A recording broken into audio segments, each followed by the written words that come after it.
Hello, guys. Welcome to the brand new episode of The Film Angle. My name is Chris. And I'm Alex. So, we have some interesting films to talk about today. Although we are sort of scraping the barrel, we're continuing this conversation that there's just nothing really to see at the moment. I mean, apart from what we're going to talk about today, I mean, it's really, really worth seeing. I think Yes. I'll tease by saying, but I actually, apart from catching up with this film, we're going to talk about in a second, I have not really visited the cinema in a couple of weeks, and that is rare for me because I'm usually a twice a week guy, and I'm getting cabin fever. Yeah, I know, right? I feel like well, obviously, I went to the cinema to see Past Lives, a film we're going to talk about in a minute. But when I was in there, I felt like this is the first time I've been in a cinema in ages. And then I was thinking, what am I going to go see in the cinema again after this? Like, I don't know if there's anything coming. Well, actually, no, I lie. I do want to see The Creator at the end of September. Oh yeah, sure. I mean, yeah, that's gonna be really, really interesting maybe because we don't really get big budget original IPs like that. No. Certainly in sci-fi. So that's something like I'm with you. I'm gonna be there as soon as that comes out. Whether that's gonna be good or bad is up to anybody. But I'm interested in it for sure. Yeah, no, absolutely. And I'm looking forward to that one. And it's just before I go away, so I feel like we should have a podcast meeting about how we record that episode as well. Can you do like? Can you tell everybody in the plane just to be quiet and you can you got like 9 hours on that journey or something, haven't you? So I could do the editing though. I could do the editing for you. I'm happy to do that. yeah, yeah, yeah. You might look like somebody who's actually busy and important I know, for right? for It would for kill a an hour. while. It would kill an hour. So it'd be fine. It'd be fine. Chris, there were two things I want to bring up very briefly before we get into the podcast. Oh Number one, episode 69. man, that's a joke reserved for you to tell me. I roll my eyes and then we move on. I don't think you have to subject everybody else listening to it as well. Your immaturity. Episode 69, Chris. I don't know what you're talking about immaturity. I just wanted to make you aware that we have made 69 episodes. So that was it. That was all I wanted to say. Want to ever leave it since at that. I've met you have this fixation on this number that I'm pretty sure it's your lucky number. Like if I don't know if you do the lottery or not, but you probably bring up that number every single time. You incorporate it in every aspect of your life. I just like the way it sounds. I just like the way it sounds. Nothing more. Nothing more. Just like it sounds. And then number two, Chris, is I want to talk to you because although we're not officially talking about this film this week, you recently reviewed Talk to Me on the podcast, and I got Hmm. around to watching it last night, and you said that it wasn't. Oh, your tone just like instantly just like went up an octave there. You said it wasn't that hardcore, and it was like soft horror or whatever. Well, I s- maybe I stand by that. I was watching through my hands at points. It was Oh my. gruesome, man. It was gruesome. The kid stuff, you gotta agree, and I guess like because I don't want to spoil it for anyone, so I'll just like if you've seen it, then you'll kind of know what I'm talking about. When I say like the kid stuff is horrible. Mhm. Isn't it all kid stuff? Really? Well, yeah, but like young kid stuff. Concerning, we're talking about the little brother, are Yes, we? yeah, yeah. There's a lot of like moments where we're talking about possession and everything in this movie, and he inflicts like self harm, not under any sort of like agency of his own. He is forced to like headbutt himself and everything, and that stuff is really that stuff's pretty hardcore. But I would have wanted even more of it. It's like it gives us a little flavor of what we could get, and then it never really goes fully there, and then it gets a little bit bogged down in the soap drama a little bit for me. Yeah, no, I disagree. I don't know if I wanted to see any more of that because especially with the younger brother, I found it quite gruesome and horrible, and I think there is because the film takes a while for you to kind of grow to care for the three main characters, but I think I agree. specifically him, and the kind of metaphor of this just being like kids messing around with, like kids might mess around with a Ouija board, or I guess maybe it's kind of looking at the way like kids just kind of get addicted to stupid drugs and stuff like that. But like Hmm. his kind of possession is, I don't know, it's kind of, it's really sad. It's really sad to watch. Um, yeah, but Yeah, overall, I was quite freaked out by the film. I thought it was quite original. I thought. You know what? I wouldn't be surprised. There are moments in it that are quite shocking. I actually, for me, the most shocking moment of that is when it's like kangaroo that's run over at the beginning or Yeah, yeah. something. Yeah, like that hit me harder than anything in the rest of the film. But that says a lot about me more than That other people. hit you But the hardest. Come on, man. I mean, I don't know. Maybe I'm just a little bit desensitized to horror film. I don't know why. I grew up watching a lot of horror films every weekend. I'd probably be at my auntie's house and we'd rent out the newest scary film on VHS. And I just kind of grew up watching horror films. So it takes a lot for me to kind of get provoked nowadays. So maybe, there are really shocking moments. I think that depiction of the underworld where Riley, the younger brother, is kind of caught up with, and we see, this perpetual sort of like torture that he's underneath, like Mm, that bit's really like that got under my skin, and I find that quite upsetting. But again, I would have loved to see more of that underworld, or like, just the visual depiction of that was enough to kind of be like, oh my god, I want to know more about that. but doesn't That that I was ruin it, like, seeing too much? Like, that's why I like, the whole film kinda perhaps.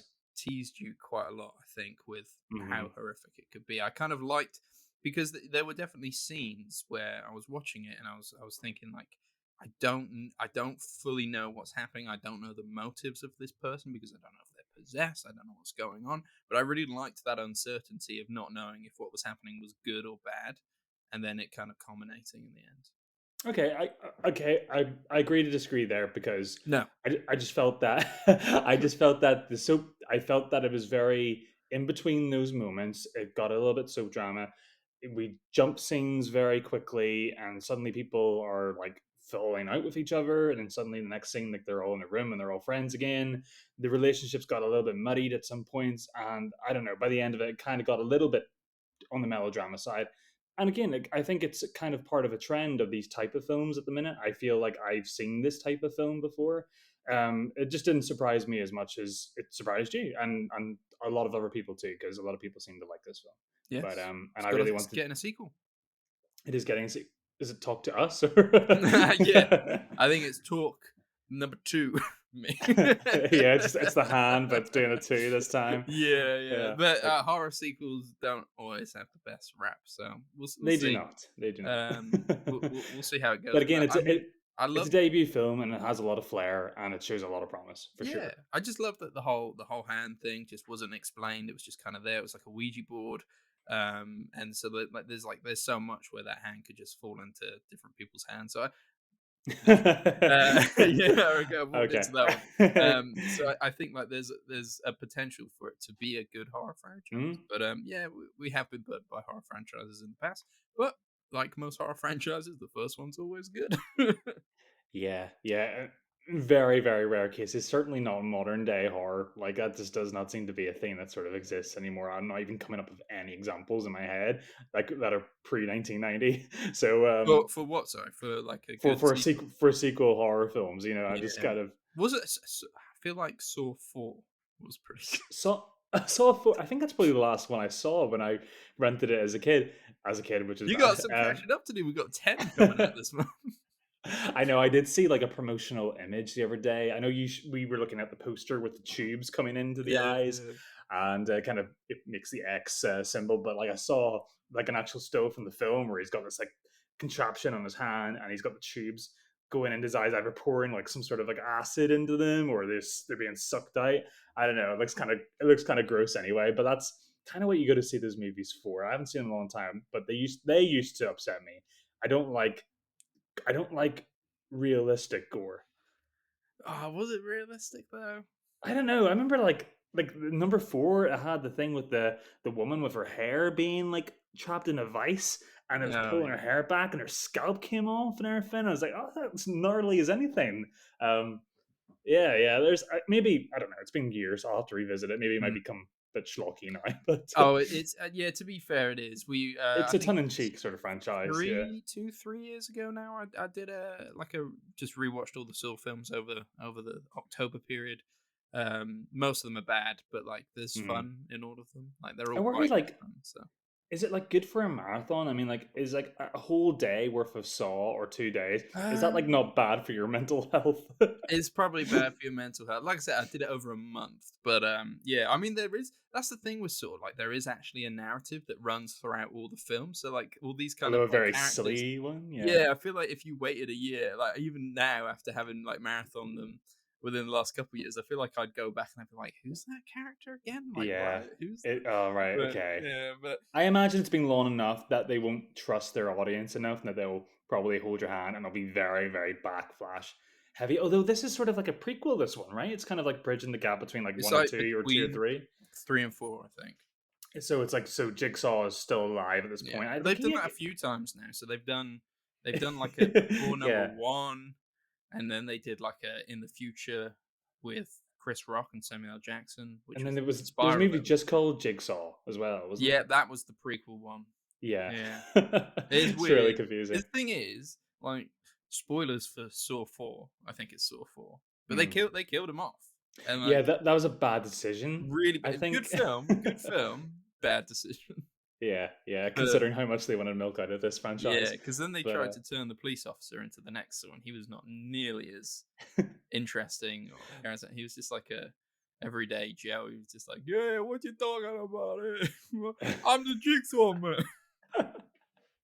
but it's like it just shows you though. I mean, like where we are that anywhere else, if this was a crowded part of the year usually, and we didn't have these SAG strikes going on, we'd probably Saw 10 would probably just get lost in the mix. It'd probably just be like something that would make like I don't know, gross 10 mil or something, you know.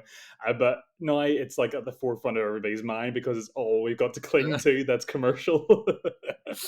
Oh god, oh It's god. like I said, it's that or Paw Patrol and Yeah, Saw Patrol. The the next Barbenheimer, Saw next Patrol. Barbenheimer. Yeah, feeling that's not gonna go down as It well. really is like a steep slump since I post those two movies in terms of Yeah. like a big box office success. I mean, Though, we got Haunting in Venice. Do you see that? apparently it is the better of the three so far. But I I've feel heard. like I didn't even know this was being made, let alone coming out Oh no, I knew it within the was next being few weeks. made. Oh, you did? I just read like a trailer popped up the other day, and it was like in cinemas in 2 weeks or whatever. I was like, It's funny how "Oh, this a new Poirot. Poirot," but Yeah, it's funny how this is like endured become a big franchise now, considering like they're both of the previous movies have been kind of mixed I to remember the low first critically. one being fine, and then Yeah, I watched the second one over the pandemic. It was awful. with enough champagne to fill denial. Denial. Yes. Enough champagne to fill denial. Yeah, it was awful. I've seen neither of them. I can't comment, but I kind of I know what I'm going to get. I know I've seen the trailers. You should watch him. You should watch him. Okay, I've heard the new one's kind of okay. What, this Haunting in Venice one? Yeah, They've yeah. gone down more of like a paranormal route, which is, I guess, interesting. But it'll be paranormal light because at the end of the day, it's a film for your grandparents, isn't it? It's the 12A. Yeah, Yeah. yeah. But they always get an interesting cast, and it's good to see people It'll be from on Disney Plus in that soon. I'm world. sure I can do a catch up. Yeah, yeah, the last one wasn't it? Yeah, no, we'll see. Yeah, weird, very weird. I'm sure Kenneth Branagh's not happy that he can't promote that one with his big old silly mustache. Oh yeah, but didn't the last one get like a mustache origin Origin, story? yes, it It's did. like what Yes, they it did for did. Captain Jack Sparrow in the last Pirates movie. They've done it with a mustache here. It's so bad, man. Honestly, I really did not. What was it? It was just called Death on the Nile, wasn't it? Yeah, Yes, that's right. Yeah. really bad. I did not like it at all. Well, perhaps I'll catch up soon. But yeah, as you can hear, probably in our voices, we're scraping the barrel to talk about Yeah, cinema but in all of its glory. are we? I guess we'll start with the new release and then go into the BFI, right? I'd love to talk about it. Yeah. Well, can I just? I mean, I guess this ruins the whole review, but the new release is Past Lives, and easily my favorite film of the year so far.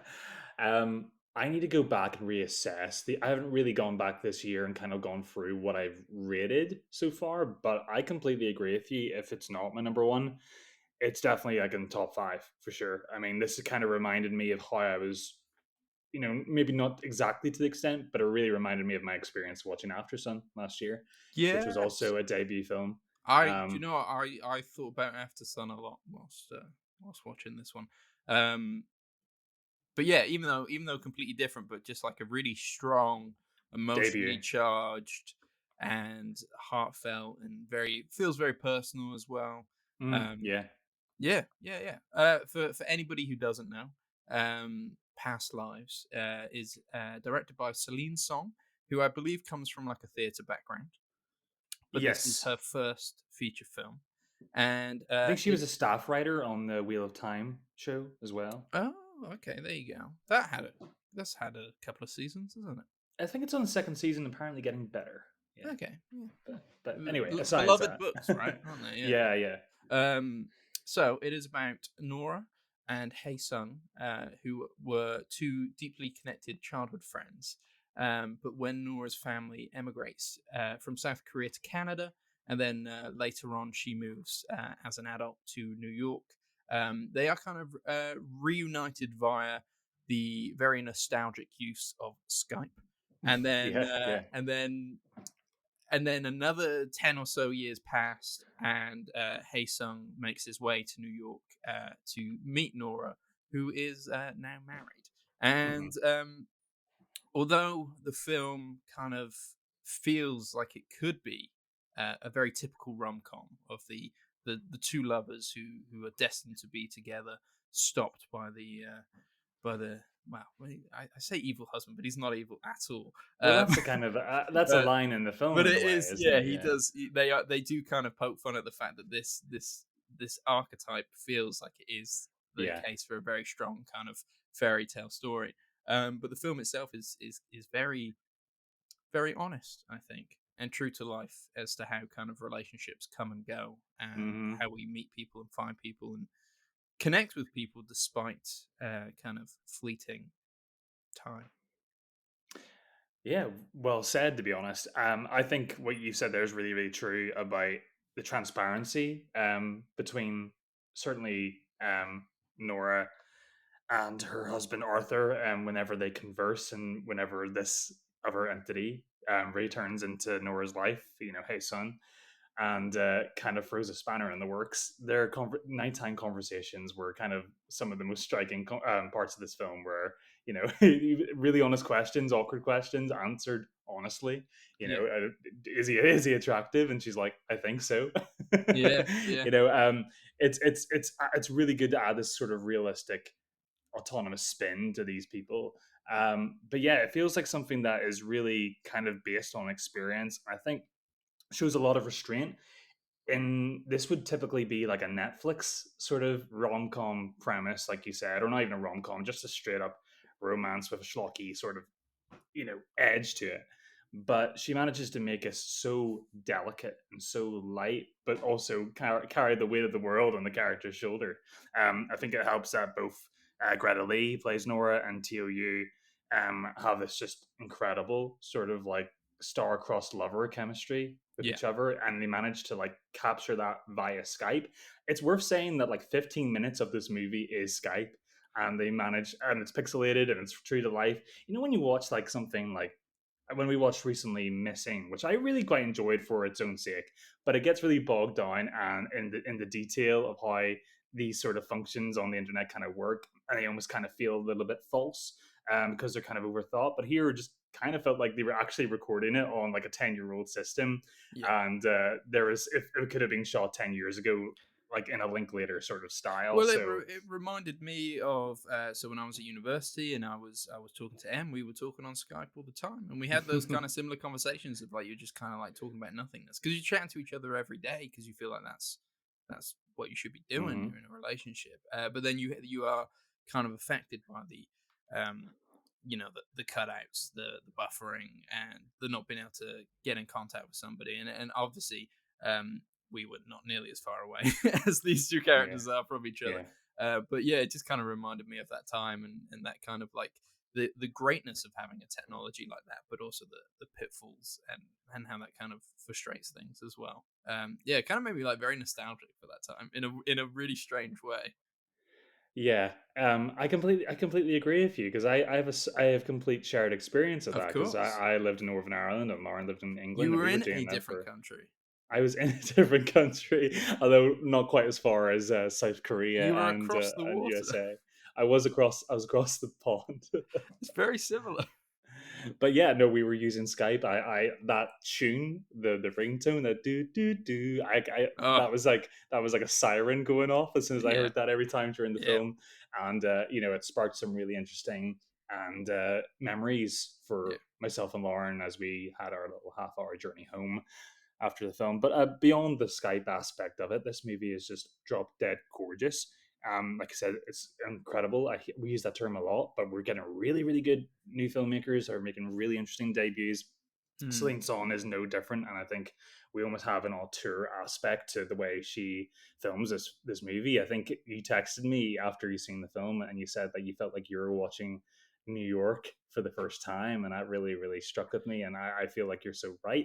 We Yeah, get this really beautiful, ethereal, fairy tale version of New York, but also really, really grounded. We get the yeah. smokiness. We get these sort of candid looks at the cityscape, whether it's on a boat going to the Statue of Liberty, or whether it's just kind of side panels of going through the streets, or simply our characters having a cigarette in the shadow of of an alleyway. Well, It's drop dead gorgeous. it was funny because obviously we've seen New York so many times, and it is a place I really want to go to. I've never actually been, but mainly I want to go to because of cinema and how prevalent New York is in many of the films we watch. And this film But actually yeah, which is which is subsequently. really interesting, I thought, because it is the touristy New York that we see mostly. But the way it's filmed, it felt like for the first time, like it felt like a real place, if that makes sense. Like Hmm. there was something about it, which is strange because this is a pandemic film and they had to film under those conditions. Yeah. So I mean, there's not many scenes where there's actually that many other people around because they were having to keep those social distancing rules that applied. Not that you can tell at all. I But think it lends, doesn't it? Whenever Nora and his son finally meet in New York and they're having a day out together, and it just gives a spotlight to them yes, in their conversations. absolutely. But like the way it's framed, it almost um feels like Celine Song captured the height of New York a lot. It Mm, really yeah, fills the yeah. frame, and a lot of the times that we see the city in the backdrop and stuff like that. And I don't know, it just felt like a real place all of a sudden. It was really Hmm. strange. I just it made me want to go even more. I think the way she also lights it, we're not a lot of commercial sort of big budget Hollywood movies that would be focused on New York. You know, we got to have New York on the sunniest summer day of the year. We got to go to Central Park. We got to, you know, the buildings are usually actually kind of forgotten, but here it's like everything. You know, you see the vents, you see the smoke. You feel like everything's very neutral and kind of grounded, and it feels like a real space where people live and work. Yeah, And and they're but not just also filming in Toronto for New York. which is how because it's a lot cheaper, yeah. But yeah, yeah, no, I think one of the big shots. I think if you go on the letterbox page, it's kind of the background when you go in the film, but the scene where they are sitting outside the carousel on yeah, it's either is it Liberty Island is it Liberty Island, or is it when they're back onto Manhattan? I think I forget, but Not a there's clue, but just I know exactly what you mean. Yeah, we've all seen the carousel, and then sometimes it's in like a box. yes, Yeah, yes. But it's also, but it's kind of symbolic, this carousel, sort of like revolving. It's kind of like these two people are like revolving doors that they're kind of chasing after each other, but they'll never really meet or catch up. But it's great, and I think it does a really good job. We mentioned about Arthur, Nora's husband, being this sort of really interesting third element that comes in about halfway through the film that kind of really shakes things up. yeah, because the And you know, film doesn't give him the time that Hae Sung gets. You know, like in a no. way, the film, uh, because of how much time is set up on Hae Sung and his relationship with Nora, the film sets you up to root for him. But I mean, this Absolutely. was maybe a question I was going to ask you later. But by the end of the film, I don't know about you, but I wasn't rooting for Hae Sung. I didn't want this to be that fairy tale. He gets Nora back, and I think the time that we have the realization that hey son is not he's not the right person for Nora, or vice versa, or this is just not going to be in this lifetime. Um, I feel like he makes that realization himself. I yeah, think there's they invite Hey Son for dinner. I mean, Arthur is, you know, very nice person, and he's not the villainous husband as we've talked about. He's going to be, I want to see, Nora. He's a big part of your childhood, and I understand, and we got to like work this thing out. I don't want you wondering like, you know, for the rest of your life, I want to meet this guy. Let's go out for dinner. And it's like, well, fucking, that's a really big step for Yeah. any couple to kind of And it's make. quite awkward at points It when is they're awkward. just There's a language talking in barrier. Korean Yeah. and he's just kind of sitting to the side and you can tell he feels uncomfortable about it. And I also like that the film doesn't present their relationship as like this idyllic thing either, but it doesn't present it as like a like a broken relationship. It's a flawed relationship, but you can see why Mm. they work together and why it's such a good thing. And Well, I think it's I an think you're honest. almost Yeah. in Hae Sung's shoes a lot of kind of at first you're a little bit taken back by this new guy, and then you're kind of like, no, he's the right guy. As much as we haven't spent as much time with him, he is the right guy for Nora. Yeah, and that bar scene that they share. I mean, the movie's kind of bookended by it because I forgot until mentioning this film because I'd seen it a couple of weeks ago.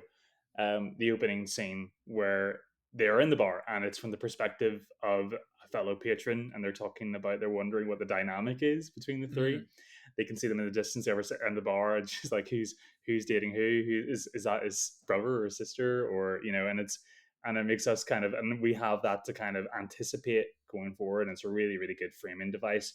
The movie starts um, with their childhood, so with the younger versions of Nora and Haesung when they are in South Korea, and it kind of gives us time as well, like you said, to kind of establish those childhood relationships. And we have this scene whenever Nora is inevitably going to Canada, eloping with her parents, and it's the goodbye scene that they're walking home together, her and Haesung, that they do their daily school walk every single day, and they mm, don't talk to each other. Um, that was really really potent to me mm, because whenever I used to leave Lauren or vice versa, you'd be such dread when you left the other mm, person that we find like the journeys to the airport were probably our quietest ever sort of conversations. You're so, mm. filled with so much dread that neither of us kind of like we could go like half an hour without speaking because we both knew what were coming. It was really hard. Yeah, It was kind of really hard to keep. We were both like keeping face and being happy for each other, but we were both really sort of sad and didn't really want to see the other person kind of endure that also. So that really, really touched a chord for me. And whenever that's bookended at the end of the film, when we have the exact same shot, that side panel oh, of her walking Hey Son to the Uber cab. Oh man, it's like it's almost getting me welled up just thinking about it here. it's an I do think emotional release, isn't it? And it's that emotional release from Nora which kind of breaks you into. But then you also realize like this is maybe the first time Arthur's seen her cry because there is a comment about that previously. mhm, Um, so like it's a really weird emotional release. Well, it's not weird. I don't it's know why I'm saying cathartic weird. because you're It's seeing everybody cathartic, isn't being it? It's yeah. it's and yeah, that is the bit that kind of broke me as I think it was the right decision they all made well. Oh because, yeah, although it's awkward, I think it probably will serve Arthur and Nora into their future relationship, as a couple, yeah, instead of being this thing that always in the back of their mind, like what if, yeah. at least it sort of like puts an end. And I do feel sorry for Haesung because he has invested a lot into this. He's made a romantic assumption here. He has. There is naivety on this part, but he is Naivety and immaturity on his part. I think I was not rooting for the end. Not that I wanted his downfall or anything like that, but I was like, dude, come on, you need to but move on. that's a part of memory sometimes though Yeah, yeah, but yeah, perhaps he thought that he was kind of unraveled in this fate thing. um but yeah, it's an incredible film, very potent. The only thing I would say, although that moment really really hit me like a ton of bricks, I would have liked, my only negative in this whole film is if they did not use the insert shot at the end of them as kids when they were splitting ways. I was like, I kind of got what I knew you were kind of mirroring the first scene of the film. You didn't need to kind of like explicitly remind me. I don't but know. wasn't I felt like a wasn't wee that bit. shot? It was a different shot because it was at night time, so it Well, it made me was it made me yeah, think that maybe like this. but it was exactly mirroring the shot whenever they Yeah, walk home at the it was the beginning. goodbye they And didn't get to have, right? yes, yes, yeah. Yeah. I don't know. I didn't mind that as much. I didn't mind that as much. It was weird though because I didn't know, like, obviously, you go into this film, you're like, it's going to be nice, going to probably make me cry because it looks like a very well put together emotional film. But Hmm. it brought back all these memories of when I used to live in Germany, and I was so my dad was in the military, and we were in like a school on the military camp, and obviously you'd have kids come and go all the time, and I just thought of all these kind of like memories of just like knowing that none of the relationships you had there, Mm, none of the yeah. friendships you had were going to last forever. It was always going to be this fleeting thing. Most of the time it was a year or two, But you still, sometimes it, more, but sometimes less. There was one guy who I had a really good friendship with, who was there for like 2 weeks, and then he was gone, and it was I was quite sad about that one. And unfortunately, because it was so fleeting, I don't even remember his name. He was an American guy, and I wish, like, I didn't even know he was going to leave. Just didn't turn up one day, and then I was like, thought maybe he was ill. He wasn't. He just it's gone. hard. His family had to move on, and it was like, okay, geez. But yeah, I just kind think of, it made me like think about all those things, all those kind of like childhood connections you have, and yeah, it was weird. I didn't expect it to make me think that way about things, but yeah, I came out just kind of reminiscing and maybe feeling a little sad, and yeah, just wondering if anybody thought of me that way. I don't know. I can tell you, I thought about you that way. You know, you met me and then you left like after a year, so you looped 2.5 hours up the road. It's true. It's true. No, I Well, don't you're gonna blame you. join me soon, aren't you, Chris? Potentially, potentially. Keep pushing for it. I'll keep pushing for it. It helps. It helps. It really does. Come Uh, on, be my hey song. we can like share one mic, and we can share a mic in the future. We don't have, we can do it in the same room. We don't have to do this. I don't know if everybody knows that we do. We Does everybody know that we do this remotely? I don't know. There's just so much Inyon that Yes. Yeah. Yeah. Inyan is a big thing Inyon's a in this big film. thing. I love the Inyon and its kind of meaning, and this idea of like the fact that you are together means that you have spent, that your souls have met before. So potentially, Chris, in previous lives we have known each other, maybe even been lovers. I think I had hoped so. I more than once. Yeah, there's a lot of Inyon right here now, right There's here, a right lot now. of Inyan. Is there anything more to say about this film? I don't know. I I loved really it. I want to. love the music. I love the Music's music. The great. music's so good. I keep listening to the soundtrack. It's like been my background music for a little while because it's just like this very quiet, kind of softly spoken soundtrack of kind of, Delicate but yearning. Yeah. yeah, and but powerful, but like not overwhelming. Yeah, Hmm. loved And it. then you got a good Sharon Van Etten song Oh, to close. I love Sharon Van Etten, man. I love Sharon Van Etten. Yeah, Sent me a love had you heart from on there. Instagram once. After you asked her to. No, no. I filmed part of her performance and put it on my story, and then yeah, obviously tagged her. She sent me a Oh love yeah, heart. yeah, I've seen So, that. I've seen yeah, that. yeah. I do love Sharon Venom. Yeah, But sooner twice now.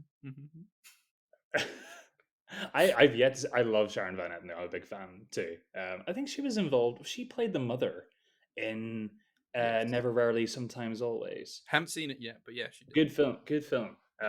Worth catching up with as well.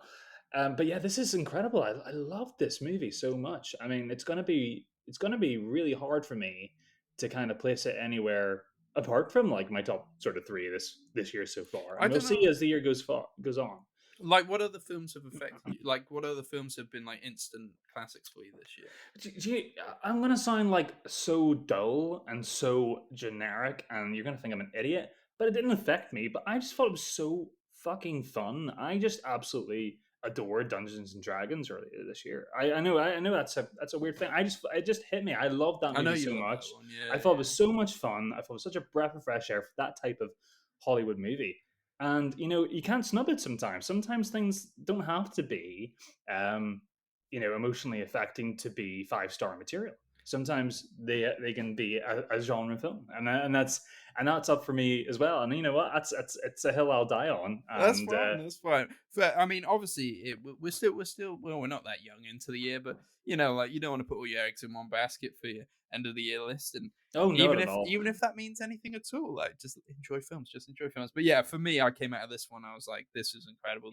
I love this. But yeah, I mean, there's I'll been a be few good revisiting them for blockbusters sure. this year. Yeah, no, I definitely want to watch it again. In fact, I was just like, when is this showing again? I might see if I have time. But it turns out I don't have a lot of time at the moment. So Yeah, you've been very, very busy and important. very busy boy, very busy boy. But not for much longer, hopefully. Good, good. Um, but yeah, I'll be getting this on Blu-ray, I think for sure. And I don't really usually buy Blu-rays, but this Well, is I'll be like, getting this on 4K Blu-ray. oh yeah, yeah, yeah. I just say that because it's a quicker way of All right, well, saying I'm getting 4K it on Blu-ray. 8K Blu-ray. That's going to cost you a lot. I'm going to get it on Laserdisc. I'm gonna See, get it. Brian? I'm gonna get every frame tattooed on my body. Well, that's just strange. Yeah. No, I absolutely adored this one. I really did. Do you know we've seen? So I didn't realize this, but because I was just like looking on my letterbox stats as you do, and then I realized I'd seen it said Greta Lee had been in two other films I'd seen this year, and she was Lila in the Spider Verse films, which is Oh, sure, yeah. Miguel O'Hara's AI assistant, I did not know that, but and it was she's everyone. yeah, she's also in a film that we'll be reviewing next week. Hmm, very good. I think I'm just looking over Letterboxd here, and I think the only other 5-star movie I've given, apart from um this past lives, it was Dungeons and Dragons. So um I haven't been like absolutely in love with any other movies like that are similar to this year. So Mhm. I don't, it's definitely I think in the number one spot at the minute. I'll have to see what comes out. Obviously, we've got Scorsese, Mhm. we've got Ridley Scott coming out later this year. So we got some heavy hitters. So we'll see Yeah, what they that's are true. like. But I mean, what a debut! What a Yeah, debut! And can I just say one other thing about Greta Lee? Obviously, our main actress who plays Nora. Incredible. I've not obviously from looking at her yeah, stuff. I don't think I've seen her in much live action at all. Mainly just animation so far.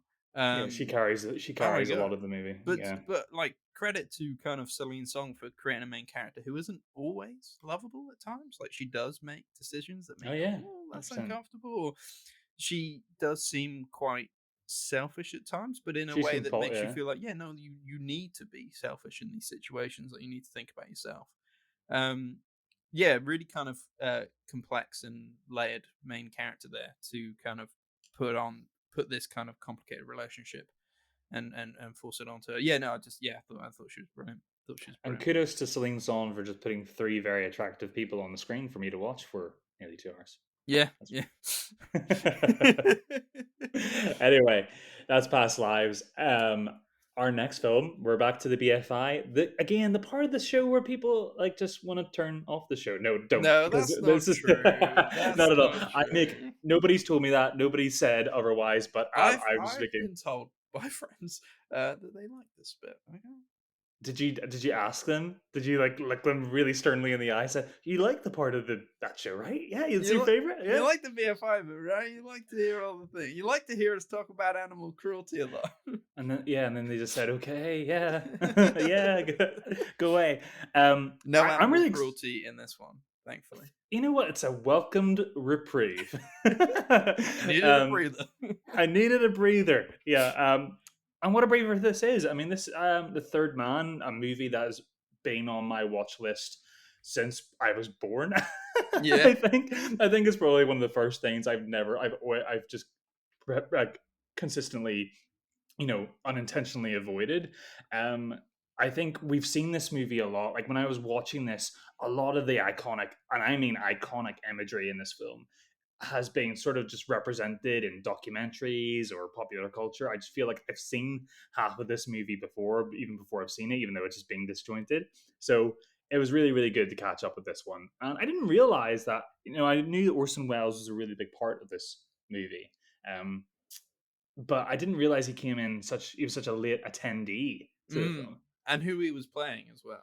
Like, I always assumed when knowing that Yes, Orson Welles was in it, I was like, "Oh, he's gonna be the third man." yes. But then when you find out more, but shall we just plot it out Yeah, for our yeah. listeners who maybe have not seen it? So the third man is a film directed by Carol Reed, who, if any of you had to sit through the Oliver Twist film at school, uh, A couple of times, yeah. yeah, he Or was the in director of laws that at film. Christmas, yeah. Yeah, he was the director of that film, which I thought was interesting. So we're in post-war Vienna in Austria, and we follow a writer, Holly Martins. He does like genre westerns, and he is coming to meet his friend Harry Lime, from who we knew at school, um, who's offered him a job, I believe, only to find out that when he's turned up, Harry Lime has died in conspicuous ways, run over with kind of testimony from neighbors and friends that don't seem to be kind of telling the full story, Mhm. and he decides he's gonna stick around and find out more. On top of this, the kind of police, the military police, I think, because obviously it's a British guy playing him, Yeah, it's kind uh, of like are it's also investigating, but not his death. But they don't like Harry Lime. They're saying he's been part of a racketeer. He's been up to no good.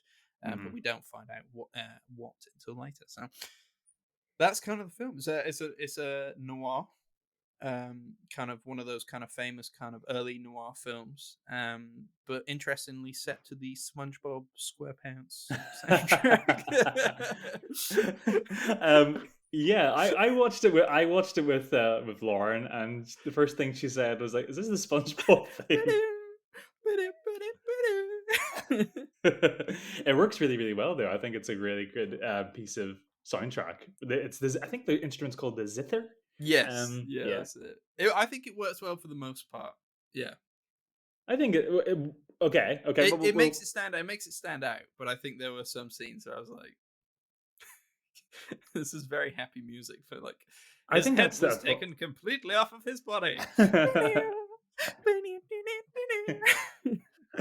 I thought that was kind of the point, really. I thought it was just sort of like this really discontinuity between the landscape and the music, and Mm, where our main character is, and just kind of being at odds with everything, and nothing can kind of get a grasp on it, and that's kind of, I don't know. I felt that was the point, but yeah, it's a little bit jarring, and it takes a wee minute to get used to. I'll agree with that, but yeah, sorry, I stopped you in your tracks. no, no, I think I said the plot. I think that's about right. So we have Holly Martins is the main guy. He's, yeah, like you said, he writes these sort of like B grade, cheap genre Western novels, but like they're for Mm, entertainment more than they're not Pulitzer Prize winners yeah, by any means. But he is sort of just like this fish out of water. He is thrown into this world of post war Vienna, and post war Vienna is like definitely a big character in this film. yes, You know, I thought it was, you're seeing backdrops in this film that are literally, bomb sites, yeah. broken down buildings, debris. And the Very, mix of like nationalities of like your supporting characters, yes, and yeah. I love the fact that there's lots of German obviously being spoken, but like these kind of languages that of characters who speak broken English or can't speak English at all, and we're not subtitled or anything like that. We're just kind of thrown into this like I'm kind of making out what you're saying, but not fully. I love that kind of that kind of clash of cultures, Mhm. clash of languages. I completely agree with you because we're so used to, when we're revisiting a lot of foreign films in the BFI list, we're really used to having the subtitles on for every little bit of dialogue all the time. And I almost felt for a minute, oh, am I missing subtitles? But then the characters would react by translating Yeah. for the characters that are in the know, and it's all about this character, Holly Martins, being kind of thrown into a world that's completely alien to him, and he cannot get a grip on it. And I think it's completely tied to the use of Dutch angles. Carol Reed, not the first person, obviously, to use Dutch angles. It was kind of like a German expressionist thing before that. We've seen a lot of it before, Yeah, Christopher but McQuarrie in the latest Mission Impossible. yeah, takes it to the nth degree. But Every shot. well, isn't it quite interesting though? In widescreen films that we get it now, it feels a little bit like, oh, why are we doing this? But like when you were watching these old Academy ratio square format films, and we're seeing these Dutch angles. It just seems to really, really work. And I noticed kind of because I kind of watched this film twice, because the first time I watched it was really, really late in the night, and I was like, shit, I'm doing my old tricks again, half-heartedly watching something that I recognize is great. Came back to the next day, watched it fully, and absolutely loved this thing. And I noticed that every time that we are focused in on Holly, trying to kind of navigate the world of Vienna, the underworld, and kind of try to work out what happened to his friend Harry Lime, that it was always Dutch angles for his shots and scenes, and always from his perspective. And whenever the perspective shifts later on in the film, those Dutch angles kind of disappear. But it's all kind of lends to this sort of smoke and mirror sort of aspect. This guy does not know where he is. He hasn't got like a panoramic sort of like idea of where to plant his feet. He is always kind of chasing the tail and always kind of on the lower foot, but his curiosity is just getting the better of him. And that's just a classic staple of what we know to be the film noir genre now. And just feels like, this feels like a real milestone moment in that sort of genre that came after the Second World War. Yeah, yeah, yeah. But we do, after all this sort of like smoke and mirror stuff, and we kind of get a realization who this third man is. The third man, the titular sort of part of this film, is that whenever Harry Lime apparently died, there were two men that carried his body, or two, and there was a third man. There Two of was a them third are man. irrecountable, but Yeah, there's a third man, and nobody can identify who it was. So he thinks this third man might have been culpable for Harry's murder. yeah, We learn, spoiler alert, really spoiler, because it's worth watching this blind. We learn later on that the third man actually was Harry, and that it was a fellow sort of is a fellow racketeer who was taking his place, yes. It and was at the the time of the murder, doctor. It was so we find out that Harry Lime had been stealing penicillin from diluting the it, British military camps over there, diluting it, and then selling it to the kind of Austrian um just like selling it to civilians. yeah, selling Yeah, it to civilians, yeah, and obviously the kids were dying because of this diluted penicillin that they were being given. They weren't given the right doses, etc. But yeah, so I believe it was the doctor who was smuggling the penicillin out to Harry Lime, sure, yeah, yeah. probably because it So got too deep. yeah. So he is actually Harry Lime buried in the coffin. Yeah, And the third apparently, man is Harry Lime, yeah, who we get revealed to be is Orson Welles, a which is great reveal, our great reveal. great And reveal. punctures almost like comedic of a reveal. This close up with the bright light just shining on his face and this sort of grin of Yeah, this sort kind of of very, look, isn't it? It's like, oh, it is fantastic. And and obviously Holly is kind of torn between his previous relationship with his friend. Does he kind of like join him? Kind of that sounds a bit Star Warsy when I say it like that. Does he kind of turn a blind eye, or does he help the authorities? Because the moral quandary is that, well, yeah, this guy has killed people, really. yes, he kind of um, he does become very evil on a Ferris wheel at one point, and it's oh just yeah, like, see all those little dots down there? Who cares if a few of them die? And it's like, oh god, man! And I think that is the moment where old Holly Martins is like, screw this but guy.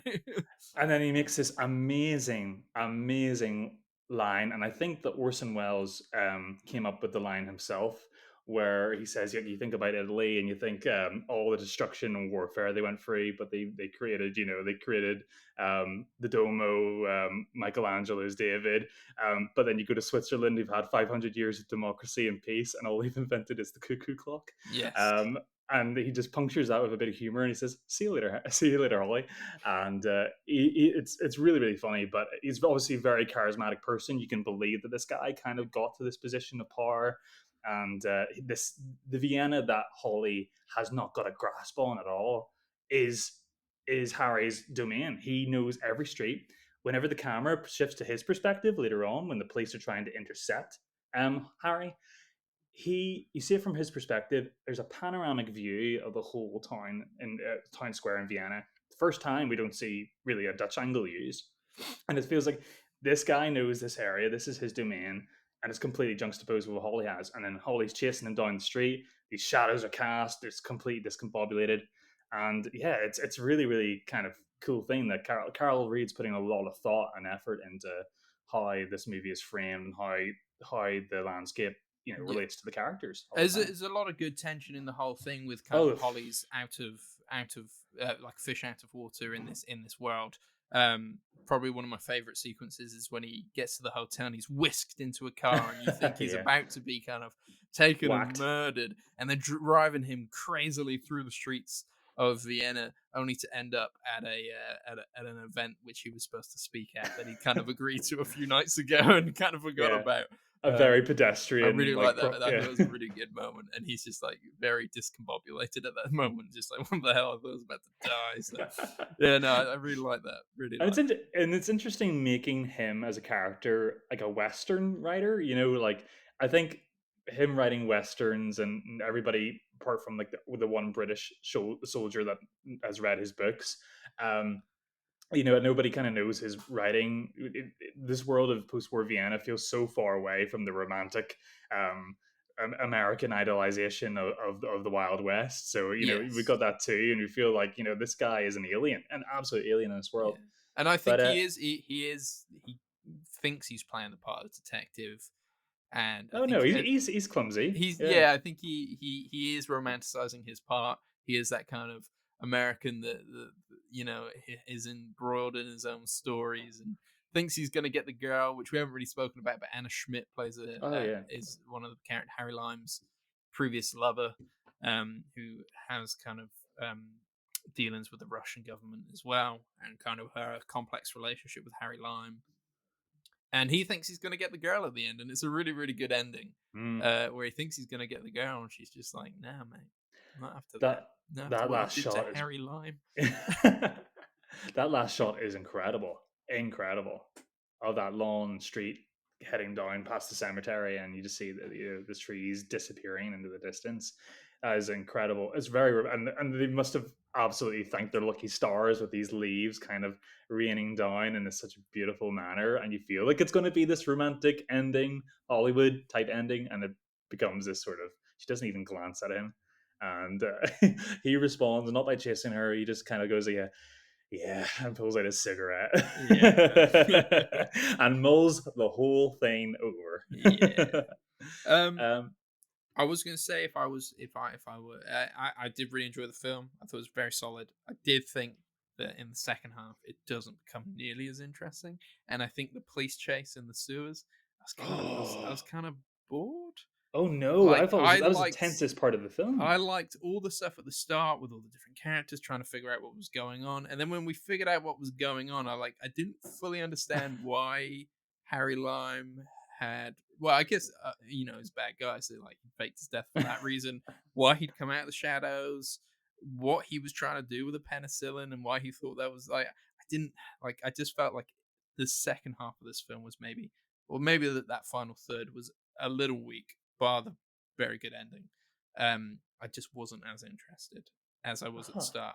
I felt a bit cold on Holly Martins by the end, and I felt a bit cold on Harry Lime. As much as Orson Welles was great, I just don't know how You to were just feel. chilly. I don't know how to feel about these guys. I was like, okay, kill him. Yeah, he's a bad guy. But yeah, I didn't know how to feel about the whole thing. Hmm. I did feel the conflict from Holly and his previous relationship with Harry, because it's like that, it's a person he knew and always liked, and suddenly he's a bad dude, and that's kind of really hard to conflict with. And he still has a lot of charisma, and he has these tied relationship with the girl that that Holly now loves. So it adds another spanner in the works there. But I disagree. I think the sewer scene was probably when I was most absolutely just kind of wrapped up in this whole drama. I think we talked about Harry being completely in control of the above world of the streets of Vienna. Mm, Once he's in the sewers, he doesn't know where he is, and it starts to kind of that perspective that Holly had. Now Harry has, and he's completely thrown into the sewer, and everybody's coming from every different directions. And I think Orson Welles plays the dread really, really well. I think Carol Reed's use of frantic camera movements, looking down different tunnels, I felt discombobulated when I was watching the scene. I had no idea where the dude was. I yeah, had no idea how he was going to get out of it, and I felt like I felt like I was being chased. And that's a really like powerful thing to do in cinema. So I don't know. I really worked for me. But the film worked for me in general. I was kind of I love the whole thing. To be honest, I can see why this is an absolute classic. Um, Yes, yeah, and it like spun off into a TV show, right? But not with okay, yeah, Harry Lime. I think had his own BBC show, maybe, but not with Orson Welles. I think Orson Welles did some radio plays about that kind of past life of Harry Lime and his kind of dealings within the war and stuff like that. I But could see that. pretty sure it was a TV show. I remember reading that somewhere. But again, that reading might have been Wikipedia, which isn't always the best source in the world. So there is No, that. I believe that doesn't seem like something that like you would lie about just for the heck of it. Yeah, yeah. There's better things you could lie about. I'm just having a quick look now and trying to see adaptations. Here you go. You ready? A 1 hour radio play. The British radio series The Adventures of Harry Lime, created as a prequel to the film, centers on Lime's adventures before his death in The Vienna. adventures, like that's a bit of a And touchy Wells word. reprises his role as a somewhat less nefarious adventurer anti-hero than the sociopathic opportunist depicted in the film's incarnation. So it's the bridge between how you got from Oh, like so it was that just a person. radio show. Oh no. Yeah, no. A television spin-off starring Michael Rennie as Harry Lime ran for 5 seasons. 77 episodes were filmed. Wow, Roger that's Moore a guest that's a starred. hit. There you I bet that wasn't great. go. But the adventure is not Indiana Jones. I mean, this guy kills children. Yeah, yeah, there's that, isn't it?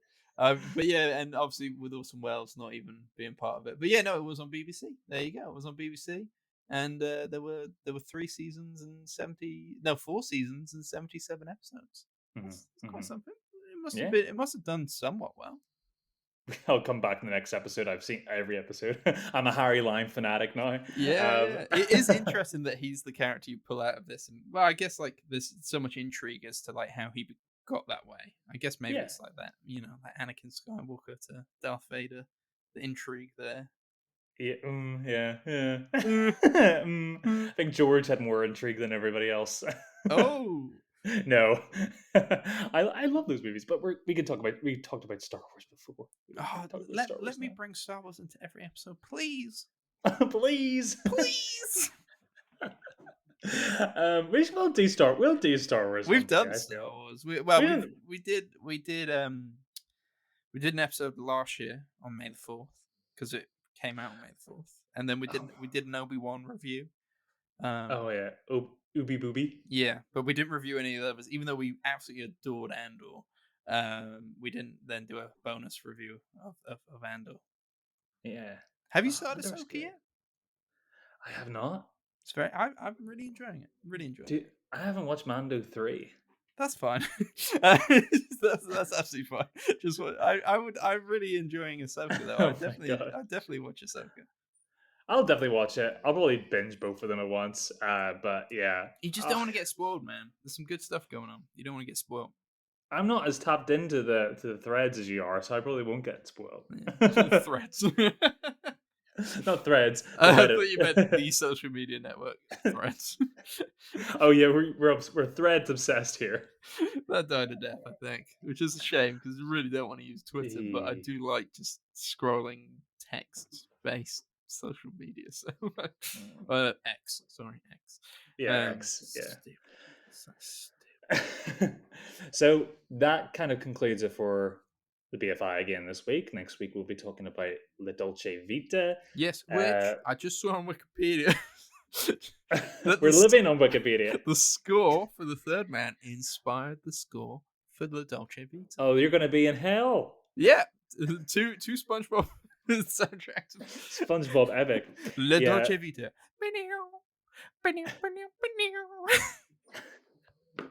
It wasn't that bad, man. which is Fellini's nearly 3 hour episodic Italian epic.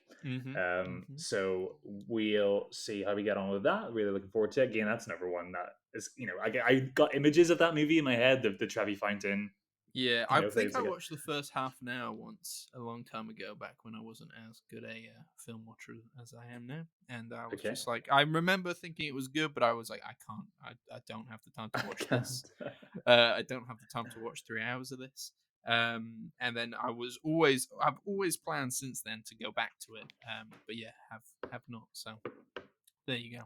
And then we've got a really, this is like connoisseur stuff here. You get really nice tequila pairings, you get wine pairings at very fancy restaurants, and we're supplementing the Dolce Vita with the newest comedy about doggies with pretty foul language. Strays, starring Will Ferrell and Jamie Foxx. Um, Yeah, we did talk about at the beginning of the show about scraping the barrel. This is the best we got, guys. But yeah. no, I'm looking forward to talking about it anyway. You've seen it already, haven't you? Yes, I saw it last night, and I have I yet to see it. also cannot wait to talk. Actually, no, we'll put people off the next episode if we say that. Really, will it? No, actually, 5 stars. 5 stars. Yeah, Oh, right, okay. 5 stars. Return to form comedy. We're getting all the Biner comedies this year. Yeah, yeah. Alex is saying yeah. Yeah, it's so funny when the dog does a swear word. Is that so? It's that for 90 minutes. And the I mean, dog, I remember the trailer made me giggle, but I was thinking like, is that the, cute for now, and like, will that last for the whole thing? this, We'll wait and well, see. yeah, we'll review it next week. But yeah, the dog does a sex thing. Oh yeah. There are some funny moments. Is it just Good Boys but with dogs? I liked Good Boys. I know you like it. I like I Good really Boys liked too. Good Boys. So I'm going to say no.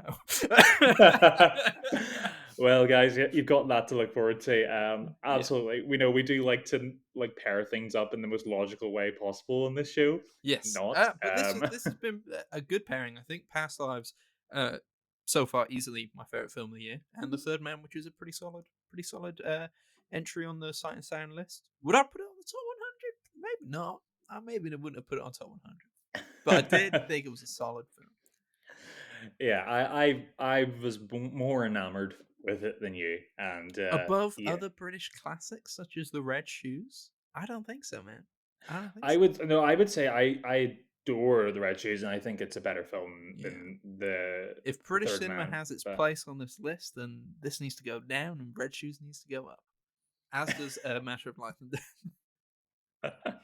well, maybe I need to explore film noir as a genre more before I can kind of really recognize what this did historically. I think more learned um, film watchers or people who write about this sort of genre will have a lot more interesting things to say about it. But I loved it, and Yeah. I've seen the brilliance. I liked Joseph Cotton is no Humphrey Bogart.